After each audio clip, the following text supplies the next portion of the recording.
पश्चिम बंगाल के शिक्षक भर्ती घोटाला मामले में गिरफ्तार मंत्री पार्थ चटर्जी की करीबी अर्पिता मुखर्जी ने ईडी की पूछताछ के दौरान कई बड़े खुलासे किए हैं।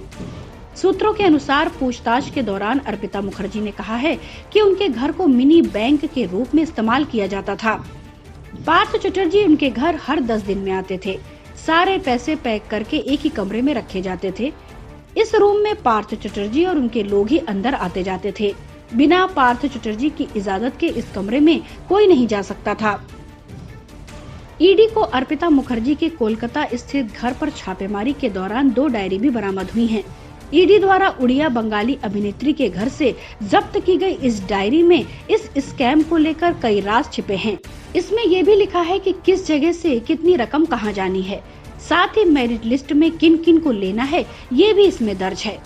ऐसे भी अभ्यर्थियों के नाम दर्ज हैं जिन्हें परीक्षा में पास होने लायक अंक तो नहीं मिले, लेकिन उनके मार्क्स बढ़ाकर उन्हें पास कराया गया है।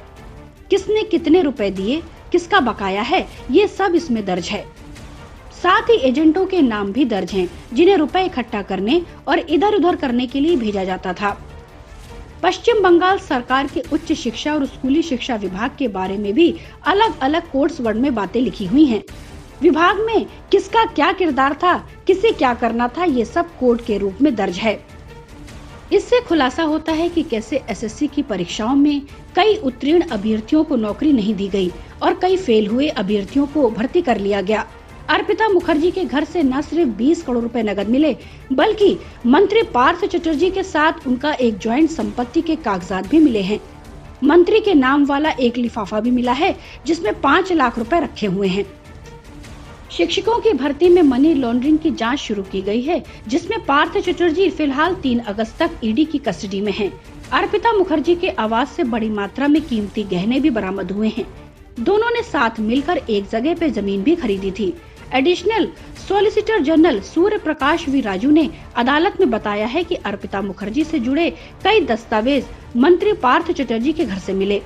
अधिवक्ता ने ये भी बताया कि दोनों रिलेशनशिप में थे और एक दूसरे के काफी करीबी हैं।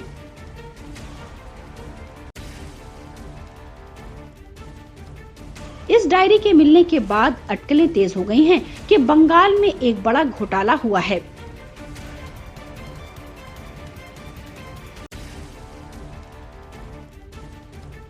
Bureau report, public news.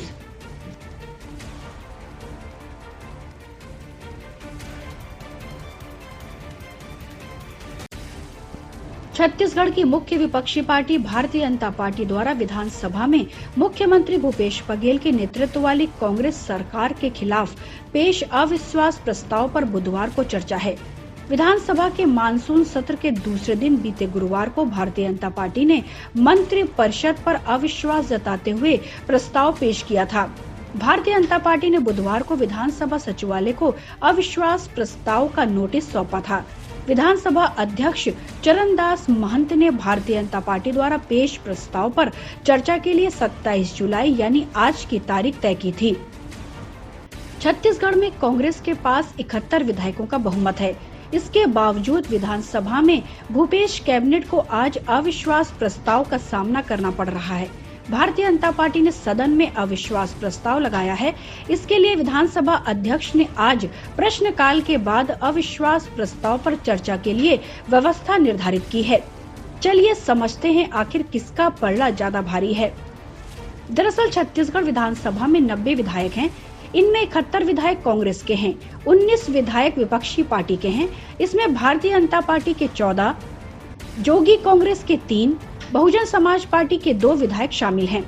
इस लिहाज से कांग्रेस अविश्वास प्रस्ताव को आसानी से खारिज कर सकती है, लेकिन भूपेश कैबिनेट के खिलाफ भारतीय जनता पार्टी का अविश्वास प्रस्ताव इसलिए काफी महत्वपूर्ण है क्योंकि मानसून सत्र के ठीक पहले कैबिनेट मंत्री और राज्य के कत्तावर नेता टीएस सिंहदेव ने पंचायत विभाग से इस्तीफा दे दिया है, जिसके बाद भारतीय जनता पार्टी राज्य में कांग्रेस की सरकार को घेरने में जुट गई है। कैबिनेट मंत्री टीएस सिंहदेव अपने इस्तीफे के बाद केवल राष्ट्रपति चुनाव में मतदान के लिए विधानसभा पहुंचे थे। इसके बाद 20 जुलाई से शुरू हुए मानसून सत्र की 5 बैठकें हो चुकी हैं, लेकिन अब तक टीएस सिंहदेव सत्र में शामिल नहीं हुए। वहीं सत्र के दौरान मुख्यमंत्री भूपेश बघेल ने पंचायत विभाग की जिम्मेदारी कृषि मंत्री रविंद्र चौबे को सौंप दी है। अब रविंद्र चौबे जल संसाधन संसदीय कार्य मंत्री के साथ पंचायत विभाग की भी जिम्मेदारी संभालेंगे। इधर भारतीय जनता पार्टी टीएस सिंहदेव के इस्तीफे के बाद कांग्रेस सरकार को घेरने में जुटी है। नेता प्रतिपक्ष धर्मलाल कौशिक ने कहा है कि 3.5 साल में पंचायत मंत्री काम नहीं कर पा रहे हैं, 8 लाख लोगों को मकान नहीं दे पाए। इस सरकार ने जनता का विश्वास खो दिया है। ऐसे समय में अविश्वास प्रस्ताव में इस पर चर्चा होनी चाहिए। गौरतलब है कि भारतीय जनता पार्टी ने टीएस सिंहदेव के इस्तीफे पर सदन में जमकर हंगामा किया था और इसके बाद भारतीय जनता पार्टी ने सदन में अविश्वास प्रस्ताव की सूचना दी। इस विषय पर भी विधानसभा अध्यक्ष डॉक्टर चरणदास महंत ने सदन में जानकारी दी कि 27 जुलाई यानी आज अविश्वास प्रस्ताव पर दोपहर 12 बजे से चर्चा शुरू होगी। गौरतलब है कि 27 जुलाई छत्तीसगढ़ विधानसभा के मानसून सत्र का आखिरी दिन है।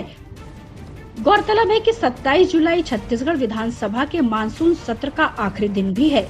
दिन से रात तक विधानसभा की कार्रवाई चलने की संभावना है। इसके बाद सदन की कार्रवाई समाप्त कर दी जाएगी। Bureau report, public news. Chhattisgarh के मुख्यमंत्री भूपेश बघेल और पूर्व मुख्यमंत्री डॉक्टर रमन सिंह के बीच चिट फंड मामले में प्रवर्तन निदेशालय द्वारा जांच का मुद्दा अब बढ़ता जा रहा है। पूर्व मुख्यमंत्री डॉक्टर रमन सिंह ने फिर से मुख्यमंत्री भूपेश बघेल को मामले की जांच की मांग करने केंद्रीय वित्त मंत्री के पास चलने की चुनौती दी है। जवाब में मुख्यमंत्री भूपेश बघेल ने भी कह दिया है कि आप कोरोना से ठीक हो जाइए, चलते हैं फिर दिल्ली। डॉक्टर रमन सिंह ने लिखा है कि भूपेश जी अब इधर उधर की बात छोड़िए, सीधे चिट फंड की जांच पर आते हैं। आप मुख्यमंत्री हैं, केंद्रीय वित्त मंत्री जी से ईडी की जांच के लिए समय मांगिए। जहां जब जैसे भी चलना है बताइए, मैं आपके साथ चलने को तैयार हूं। बस अब और झूठ और बहाने नहीं। पूर्व मुख्यमंत्री ने लिखा, समय, जगह और तारीख बताइए। चिट फंड की जांच के आग्रह के लिए कब केंद्रीय वित्त मंत्री के पास दिल्ली चलना है, मैं तैयार हूं, आप भी तैयार रहिए। बस अब और झूठ और बहाने नहीं। थोड़ी देर बाद ही मुख्यमंत्री भूपेश बघेल ने लिखा, डॉक्टर रमन सिंह, आपके आग्रह के पहले ही मैंने 27/6/2022 को इस विषय पर प्रधानमंत्री जी, वित्त मंत्री, गृह मंत्री को पत्र लिखा है। जहां तक कार्रवाई का प्रश्न है, अब जब बात भारतीय जनता पार्टी के नेताओं की होती है तो मुलाकात से तो बात बनेगी नहीं, धरना देना होगा। मुख्यमंत्री ने बात को आगे बढ़ाते हुए लिखा, मैं FIR की कॉपी निकलवाता हूँ, आप कोरोना से स्वस्थ हो जाइए, चलते हैं फिर दिल्ली। लगे हाथ केंद्र द्वारा बंद की गई GST क्षतिपूर्ति की राशि को बंद न करने का अनुरोध भी कर लेंगे। मुख्यमंत्री ने इस बीच पनामा पेपर्स का मामला भी उठाया। उन्होंने डॉक्टर रमन सिंह को संबोधित करते हुए लिखा, तब तक एक मदद आप भी कर दीजिए, पुलिस थाने में FIR लिखवा दीजिए। आपके घर के पते पर किसी अभिषेक सिंह ने दुरुपयोग किया है। इससे पनामा पेपर्स में जिस रमन सिंह मेडिकल स्टोर्स का नाम आया है उसकी भी जांच हो जाएगी। मुख्यमंत्री मैडम कौन है इसका पता भी चल जाएगा।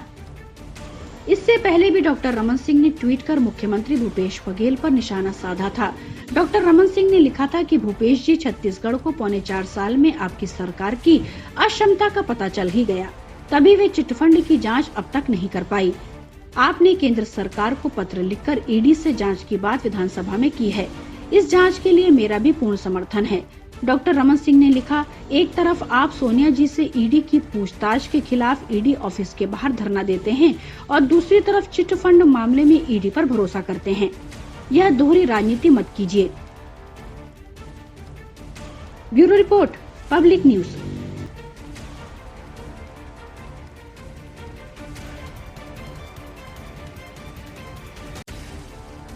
सुप्रीम कोर्ट से विपक्ष को बड़ा झटका लगा है। कोर्ट ने सुनवाई के दौरान कहा कि ईडी को गिरफ्तार करने और समन भेजने का अधिकार बिल्कुल सही है। इसके साथ ही पीएमएलए कानून के खिलाफ दायर याचिका को भी रद्द कर दिया गया। यह फैसला आने के बाद विपक्ष में हड़कंप मच गया है और मोदी सरकार की एक ऐतिहासिक जीत के रूप में देखा जा रहा है। दरअसल सुप्रीम कोर्ट में पीएमएलए के कई प्रावधानों की संवैधानिकता को चुनौती देकर 100 से ज्यादा याचिकाएं दायर की गई थी। इसमें ईडी की शक्तियों, गिरफ्तारी के अधिकार, गवाहों को समन एवं संपत्ति जब्त करने के तरीके और जमानत प्रक्रिया को चुनौती दी गई थी। याचिकाओं में कहा गया है कि जांच एजेंसी को जांच करते समय सीआरपीसी का पालन करने के लिए बाध्य होना चाहिए। इस मामले में वरिष्ठ वकील कपिल सिब्बल और अभिषेक मनु सिंघवी समेत कई वकीलों ने अपना पक्ष रखा था। याचिकाएं कांग्रेस नेता कार्ति चिदंबरम, एनसीपी नेता अनिल देशमुख एवं अन्य की ओर से दायर की गई थी। वहीं आज सुप्रीम कोर्ट ने उनकी दायर याचिका को रद्द करते हुए कानून को सही बताया है। कोर्ट ने कहा कि मनी लॉन्ड्रिंग एक स्वतंत्र अपराध है, इसे मूल अपराध के साथ जोड़कर ही देखने की दलील खारिज की जा रही है। कोर्ट ने यह भी कहा कि सेक्शन 5 में आरोपी के अधिकार भी संतुलित किए गए हैं। ऐसा नहीं कि सिर्फ जांच अधिकारी को ही पूरी शक्ति दे दी गई है। सुप्रीम कोर्ट ने अपने फैसले में ईडी के इस अधिकार को बरकरार रखा है, जिससे वह जांच, गिरफ्तारी और संपत्ति को अटैच कर सकती है। बेंच ने यह भी कहा है कि जरूरी नहीं कि आरोपी को ECIR की कॉपी दी जाए। यह काफी है कि आरोपी को यह बता दिया जाए कि उसे किन आरोपों के तहत गिरफ्तार किया जाएगा। दरअसल दायर याचिका में PMLA के कई प्रावधान कानून के खिलाफ बताए गए थे। दलीलों में इस्तेमाल गलत तरीके से किए जाने की बात की गई थी। दलीलों में यह भी कहा गया था कि गलत तरीके से पैसा कमाने का मुख्य अपराध साबित न होने पर भी पैसे को इधर उधर भेजने के आरोप में PMLA का मुकदमा चलता रहता है। इसके अलावा यह भी कहा गया कि इसका इस्तेमाल गलत तरीके से किया जाता है। साथ ही यह भी कहा गया था कि कानून में अधिकारियों को मनमाने अधिकार दिए गए हैं। सुप्रीम कोर्ट के इस फैसले को विपक्ष के लिए बड़ा झटका माना जा रहा है, क्योंकि इसी कानून के तहत ईडी ने सत्येंद्र जैन को अरेस्ट किया है और सोनिया राहुल से भी जांच एजेंसी इसी के तहत पूछताछ कर रही है और सोनिया राहुल की भी गिरफ्तारी की जा सकती है। वहीं सरकार ने कानून के पक्ष में अपना जवाब देते हुए कहा कि कार्रवाई से बचने के लिए इस प्रकार की याचिकाएं दायर की जा रही है। सरकार ने अपनी बात पर जोर देते हुए कहा कि ये वही कानून है जिसकी मदद से विजय माल्या, नीरव मोदी और मेहुल चोकसी जैसे लोगों से अब तक बैंकों के 18,000 करोड़ रुपए वसूले गए हैं। लोकसभा में बीते सोमवार को केंद्र सरकार ने एक सवाल के जवाब में बताया था कि 17 साल पहले कानून के लागू होने के बाद PMLA के तहत दर्ज 5,422 मामलों में केवल 23 लोग ही दोषी ठहराए गए, जबकि 31 मार्च 2022 तक करीब 1,04,702 करोड़ रुपए की संपत्ति ईडी ने PMLA के तहत अटैच की है और 992 मामलों में चार्जशीट दायर की है। इसमें 869.31 करोड़ रुपए जब्त किए गए हैं और 23 आरोपियों को दोषी ठहराया गया है। Bureau report, public news.